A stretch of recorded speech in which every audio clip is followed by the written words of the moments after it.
Naitwa Mwalimu Abubakar Alawi, mwanachama wa Chama cha Mapinduzi. Naishi kata ya Mkuza katika wilaya hii ya Kibaha. Leo tarehe 30 mwezi wa 6 mwaka 2025 nimefika katika ofisi za Chama cha Mapinduzi wilaya ya Kibaha mjini kuchukua fomu kwa ajili ya kugombea nafasi ya ubunge katika jimbo la Kibaha mjini. Hii itakuwa ni mara yangu ya pili kujitokeza kugombea, kwani katika uchaguzi wa mwaka 2020 pia nilishika fomu na niliomba ridhaa ya wananchi ya wanachama wa Chama cha Mapinduzi katika jimbo la Kibaha mjini, lakini kura hazikutosha. Nilifanikiwa kushika nafasi ya pili nyuma ya mgombea aliyekuwa ameshinda kwa wakati huo. Kwa hiyo sasa najitokeza kwa mara nyingine tena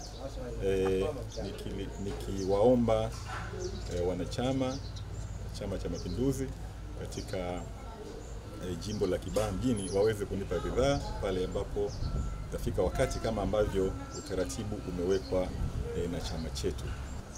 Kwa majina naitwa Wakili Margaret David Mwihava. Nitiania, nimechukua fomu leo na nimejizatiti, niko serious. Tunasubiria mpaka sasa hivi vikao nitoe maamuzi. Kwa hiyo mnitegemee sana, tuko pamoja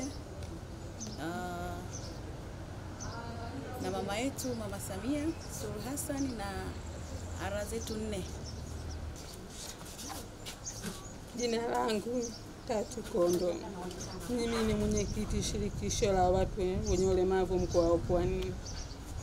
Mimi kitu ambacho kimenisukuma kuchukua fomu kwa sababu nia ya dhati kabisa, lengo kuwakomboa wanawake pamoja na watu wenye ulemavu, kwa sababu nimeongoza watu wenye ulemavu kwa muda mrefu kuanzia mwaka 2000.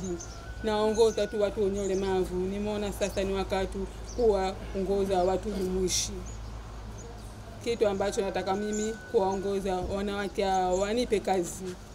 wanipe kazi, niwakilishe, niwafanyie kazi zao. Mimi nagombea nafasi ya udiwani viti maalum ngazi ya wilaya.